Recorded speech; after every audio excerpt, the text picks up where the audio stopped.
జనవరి 25. దేవుడు తన పరిశుద్ధులను పరిపూర్ణులుగా చేయును. సీమోను, సీమోను, ఇదిగో సాతాను మిమ్మును పట్టుకొని గోధుమల వలె జల్లించుటకు మిమ్మును కోరుకొనెను. లూకా 22:31. ఈ సమయంలో శిష్యులు బలహీనులని అపవాదికి తెలుసు. యుద్ధరంగంలో ఉన్న సైన్యంలో ఆయుధాలు తరచుగా దెబ్బతింటూ ఉంటాయి. ఒక సైనికుడి శిరస్త్రాణం సొట్టపడవచ్చు, మరొకరి ఖడ్గం వంగిపోవచ్చు. అలాగే ఆత్మీయ పోరాటంలో కూడా శోధనలు ఎదురైనప్పుడు మన నిరీక్షణ అనే శిరస్త్రాణం దెబ్బతినవచ్చు, లేదా మన దాతృత్వం అణచబడి నలిగిపోవచ్చు.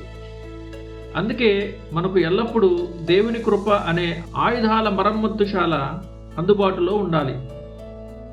మనం సిద్ధంగా లేని సమయంలోనే సాతాను మనపై దాడి చేయటానికి ఎక్కువ అవకాశం ఉంది. కాబట్టి మన ఆత్మీయ నష్టాలను వెంటనే భర్తీ చేసుకోవాలి. యేసు ప్రభువు పేతురును హెచ్చరించినప్పుడు శిష్యులు చాలా బలహీనంగా ఉన్నారని అపవాదికి తెలుసు.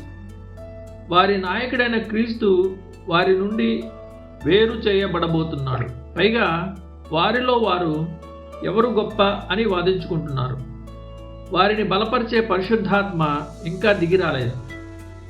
అందుకే క్రీస్తు వారిని యెరూషలేములో వేచి ఉండమని ఆజ్ఞాపించాడు. అపొస్తలుల కార్యములు 1:4.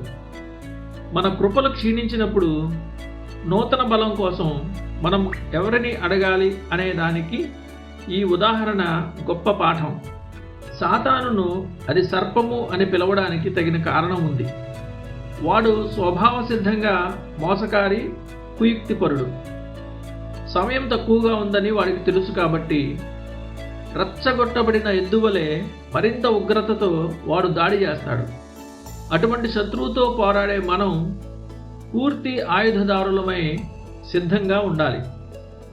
దేవుడు మన ఆత్మలను సంరక్షించే జ్ఞానము గల తోటమాలి. ఆయన మనల్ని కత్తిరిస్తున్నాడంటే అది మనం మరింత శ్రేష్టమైన ఫలాలను ఫలించడం కోసమే. యోహాను 15:2. ఎండిపోయిన దుష్టుని హృదయంలో చేదైన వినాశనం తెచ్చే శ్రమలు సారవంతమైన పరిశుద్ధుని హృదయంలో తీయని ఆత్మఫలము ఉత్పత్తి చేయుటకు వాడబడతాయి.